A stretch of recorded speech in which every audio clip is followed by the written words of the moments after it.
Not your usual Emma Thompson experience, but does she carry her usual British flair and charm? People know Ruth Wilson from The Affair, but what about this show made me solidify my opinion of her? Red and Red Real Reviews investigates a mysterious disturbance in Down Cemetery Road on Apple TV.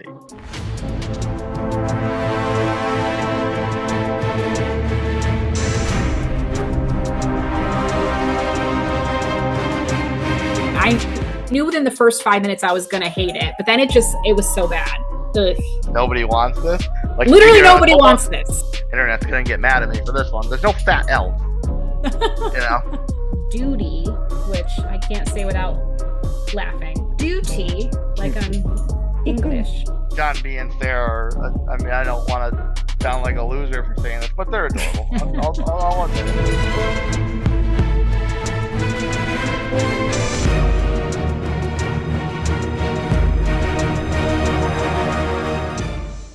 Welcome back. We are ever so closely to double digits of season 3 of Red and Red.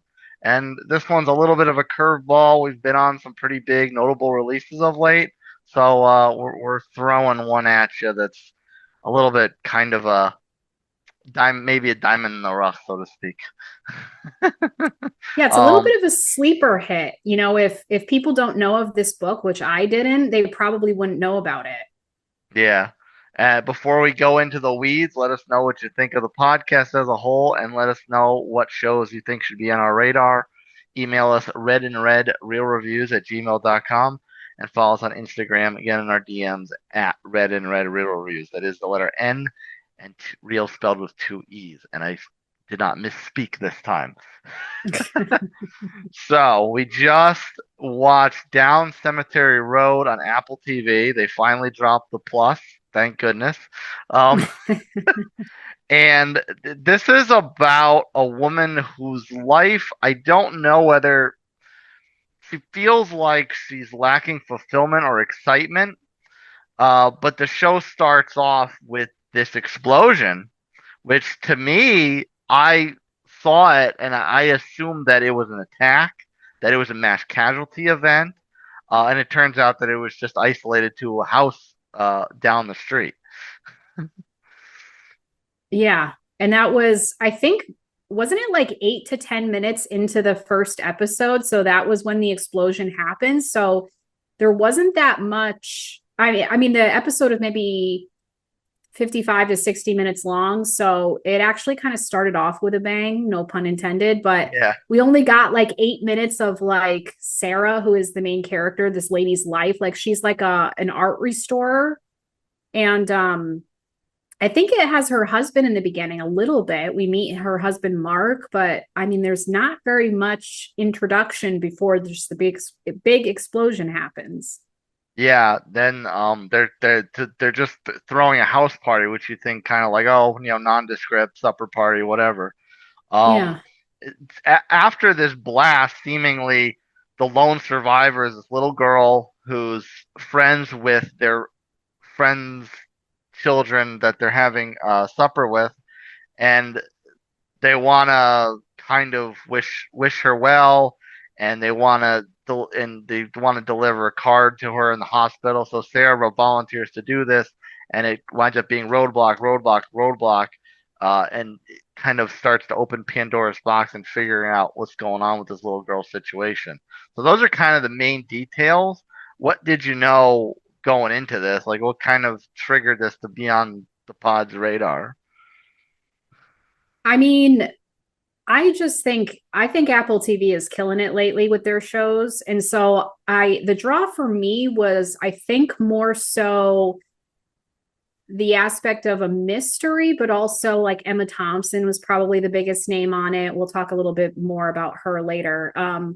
But yeah, I mean, I think I saw a note too that it was the same writer who adapted Slow Horses for Apple. So I know that's a big hit. I haven't seen the show, but yeah, I mean, I didn't read the book and I'd never heard of the book even before. I don't know. I just like a good mystery of what the hell is going on. You know, not like a whodunit so much, but yeah, like a mystery, and then the fact that it's British was kind of like, all right, you have me. You have me hooked now. There's some British stuff that I like, and there's others that but there's certain elements of it that have to grab me. This was a little interesting as far as it didn't to me it didn't quite seem to have the same things that normally what associate my brain to British British writing, British humor, that sort of thing. Yeah, I guess it's more like small town British stuff. It's not a lot of the stuff you'll see on what's the channel? Like the BBC or like things Mm. that come over on our American networks. They're usually like they take place in London. They take place in some like big bustling city, but this is like some kind of like a small city, like a small town. You have Sarah riding her bike around everywhere, which is kind Cobblestone. of yeah, which is like very British. And yeah, I don't know. It's just a little bit more small scale, I guess, more than these like what's the word? Like these like spy movies where it's like, oh, I'm a spy in London, and I, Oh, I don't know, it's just a different, totally different vibe than that. hurt my soul. Dashing out down spy movies. Hurt me. No, you know what I mean though, like something like Yeah. something like Kingsman or something that's like very like Yeah. stylized. Like Hmm. this kind of gave me more the vibes of, and I don't know if you've seen it, but there's this the main character is like a teenager, but there's this series on Netflix called like The Good Girl's Guide to Murder, I think Sure. is what it's called. Sounds vaguely familiar. Yeah, and it has Enid from Wednesday in it, and she plays Oh, like yeah, you should watch it. It was a good show, but she's trying to solve like a murder from years before of someone that she knows, and yeah, so it's kind of got similar vibes because it's like that like small town British town, yeah. which I like. Like the first 5 minutes of Harry Potter, and then the rest of it. Everyone knows what Yeah. happened. Yeah, you Yeah. could say that. All right, Binge James, what's your one thing to watch in Down Cemetery Road? So I did mention we would revisit Emma Thompson. So one thing I would say to watch for are the PIs in this show. So we have Emma Thompson. She's the biggest name, even above Ruth Wilson, I would say. And then her counterpart is an actor named Adam Godley, which may not mean anything to anyone, but he was really popular in the show The Great, which was on for like 2 or 3 seasons. And he played this super pervy like archbishop, I think. So that's what I recognized him from. And I immediately recognized him, and I was like, what character is this guy a total creep in? I was like, I definitely recognize he was a creep in something. So basically at I don't remember if it's in the first episode or the second episode, because we had two to watch for this series, but um at some point, Sarah looks into hiring the PIs to find this girl that was involved in the explosion. And I think the PIs might end up being one of the more interesting points of the show. So you have Zoe, who's Emma Thompson. She's sort of a like a take no shit, I don't care what you think about me type chick, who's like middle aged, which gives her even more like I just don't care plainly. And Very then you very anti Emma Thompson too. She's usually like the prim and proper British lady. She is. Yeah. I mean, obviously a lot of people think of her as like Nanny McPhee, a role like that where she's just like basically like Mary Poppins, like that kind of like You'll, whimsical. you'll laugh when you think when you hear the first role it was the first role I saw her in, so that's what the first one I think of her in. She played What? the female lead in Junior, about Arnold Schwarzenegger being pregnant. Oh, geez. I don't That was even a know if long time ago. I don't remember that movie at all. Like I remember the cover of the video, but I couldn't tell you like I if I watched it, it was probably 30 plus years ago and I don't remember any of it. And I don't retain movies for shit anyway. Um Back in the VHS days. yeah, back in the be kind, rewind Yes. phase of our lives. So you have Zoe, who is, one half of the PI duo, and then her counterpart is this guy, Joe, played by Adam Godley, the creepy looking guy. And he's kind of this like quirky, nerdy guy, and he kind of like lives and breathes investigation. You can tell he's really into his job and he really cares. But it turns out that they're really not getting that many cases to work on. So they're like behind on their bills, like they're not doing well money wise. Like Zoe can't even like feed the cat. Like it's pretty bad. So there's that question of whether they're going to take on Sarah and her trying to find this girl who's kind of vanished. They definitely clearly saw her being hauled away in an ambulance. And then they're like, well, why isn't she at the hospital? Like, why isn't anyone saying anything? Like, where is she? Yeah, the hospital thing definitely unfolds a lot and makes you wonder like what's going on here because that's one thing that Sarah runs into. She's trying to look around and just nobody will let her even visit the kid's room. So there's definitely a big question mark with that. I got the impression from their cases that like they get cases, but Joe's just not very good at invoicing the clients and following up to get payment. I mean that could be true also. It seems like he's kind of like discombobulated and like all Yeah. over the place, like kind of that like absent-minded professor sort of personality. Mhm. But I think it kind of makes him endearing, the fact that he's a little quirky. It's kind of he kind of has that harmless vibe about him. Yeah. So, and maybe that's why because Sarah can come off as a bit reserved through these first two episodes. So I mean I don't recall it being clear how she came across finding them. Um, but it could have been a situation where she just happened to find their office and walked up to him. He was so approachable and mild mannered that it just kind of felt easy to engage with and get them going on the case. Yeah, I think she was like walking down the street or something and she saw a sign. So she like went into the building and saw. I think that's how it happened. And I'm not really sure how it happened either. But when she goes in to talk to Joe, like Joe is the first person she sees, and like she really doesn't hit it off with Zoe. Like her and Zoe are kind of like they're just not uh simpatico or whatever you call it. They're just not vibing off each other, like it's so she kind of um uh has more of an understanding and more of a what's the word I'm looking for? There is a little bit of an odd couple vibe between Zoe and Sarah. They're kind of like two mismatched puzzle pieces.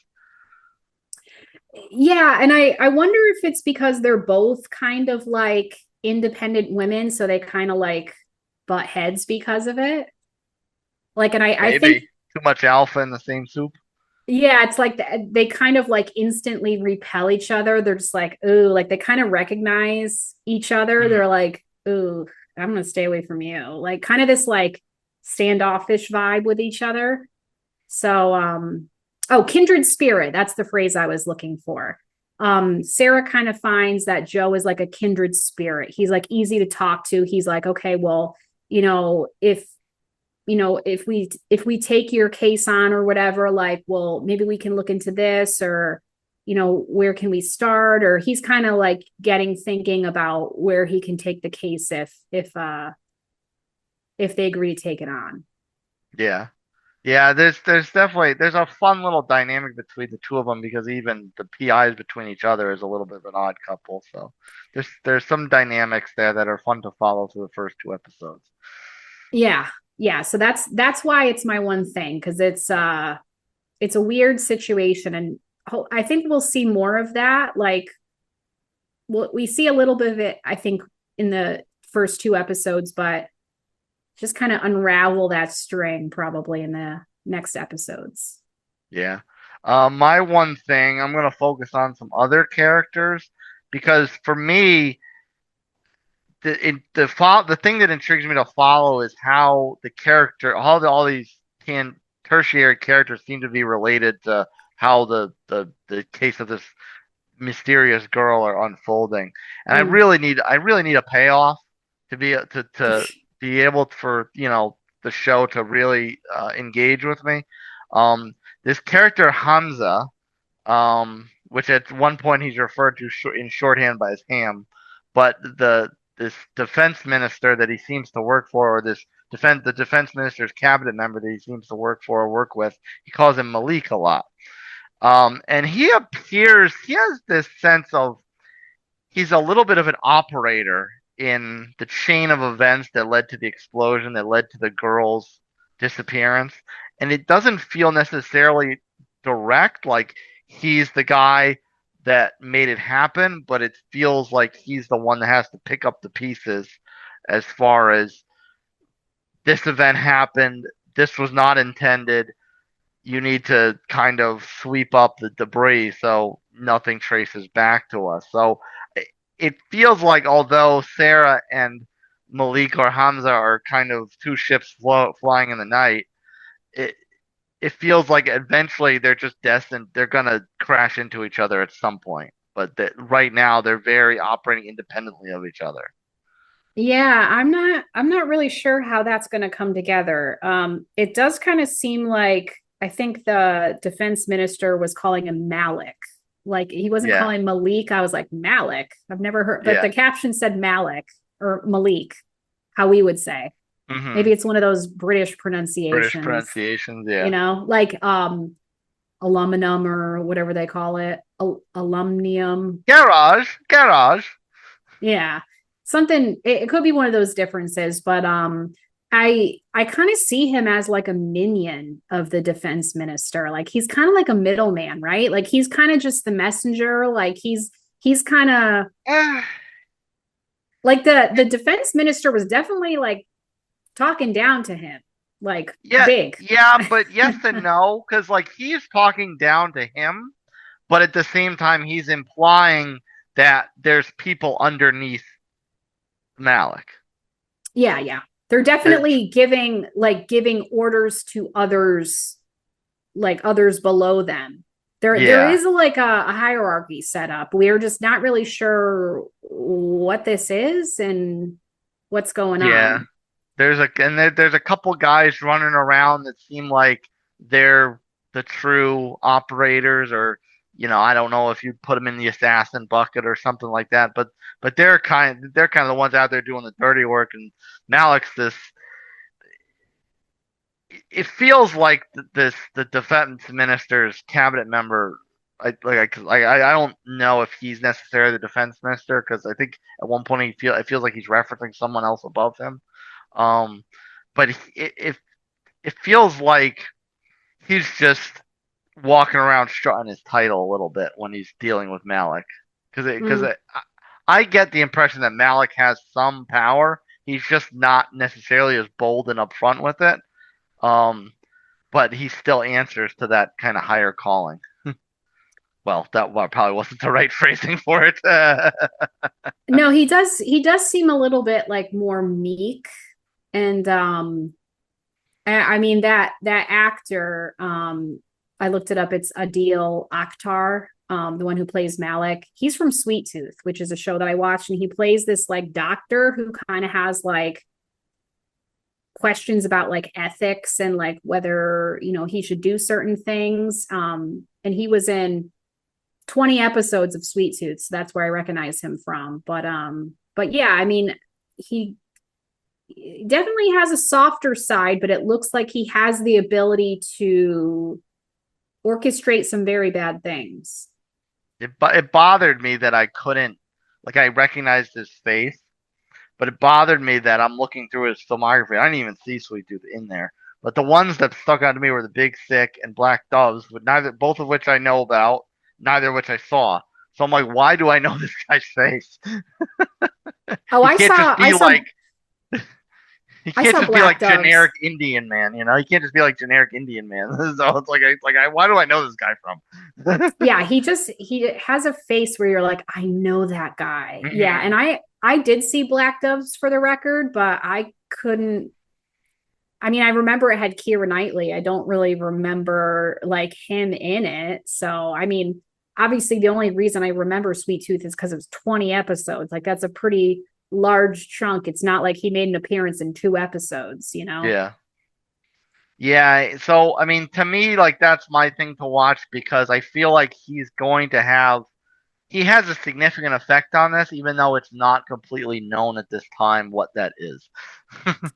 Yeah. And I mean, by the time we finish the second episode, we really don't know where things are headed. Like there's just Oh, there's a lot of questions and a lot of unknowns. indeed. And because of that, it is verdict time.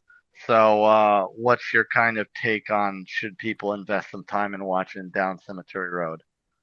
Yes. And I would say I've been pretty immediately intrigued from the get-go. There was a point where I was nodding off during the second episode, the last 10 minutes, only because I've been really busy and really tired. Like no reflection on how interested or uninterested I am in the show. So, I mean, yeah, for all the reasons I mentioned, the fact that it's a mystery, the fact that it's a British show, like it's kind of right up my alley. I didn't think the pacing was slow at all. I didn't really feel bored or distracted. I wasn't on my phone hardly at all, which is the measure of how interested I am in things. I I don't know. So I'm gonna watch it regardless. But there's just one little thing that might be a bit of a damper for me. This might be controversial because I know that Ruth Wilson is kind of beloved. You know, I saw a lot of people in social comments saying, "Oh, I'm going to watch this show because of her. I love her." And I had only really seen her in The Affair in the past, and her character in that show frustrated me so badly that I was like, okay, I hate that character. But I didn't have any problem with Ruth Wilson because, you know, she's just playing a character. It's not her fault, you know? However, going into this, you know, when I saw that she was included, I was like, okay, well, no problem, because she's not playing the character of Allison from The Affair in this. Like, this is a totally different thing. So I went into it with a very open mind, right? What I came out with is sort of realizing that I think Ruth Wilson might just annoy me and be one of those actresses who annoys me. And, you know, not on the level of like Zoe Saldana, who just like grates on my nerves so badly. But there's something that I can't quite put my finger on with her, with Ruth Wilson. And I honestly don't know what it is. Like, I don't think she's a terrible actress or anything. I think her acting is fine. I don't know if it's like her expressions are a little over the top. Like she's like, is she like overacting with the widening of her eyes or like always looking like surprised all the time? Like I honestly don't know what it is. So yeah, I mean, I'm going to continue watching regardless of that, but there's like a little part of me that's like, she annoys me and I don't know why. She didn't bother me, but for me, the pacing is a bit concerning to me. So I don't know if this is going to be a show where we're a little split on it. I'm not opposed to continuing it because there's a pretty big cliffhanger at the end of the second Yeah. episode that I think could ignite some progress in the storyline. But Mhm. I need a payoff pretty quickly because I also kind of felt to start to drift a little bit to halfway through the Mm. second episode. Um, so that like I need the events to start to unfold pretty quickly, and then really gain some steam to, you know, like I need some action juice in here, and I think the elements for that in it are there or at least bubbling under the surface. But I need something to start happening. Yeah, and I'm trying to think, is this an 8 episode show or is It it is. six, I think eight, so. Yeah, I 10? think it's an 8. Okay, so hopefully something sort of significant happens in the next episode. I mean, yeah, I mean, I don't think I would change my mind on this one. Like I feel like shows that we've recorded recently, like I have changed my mind on. Like I'll be honest, I haven't watched The Lowdown since we covered it. I honestly, I took it off my list. I don't think I'm going back to it.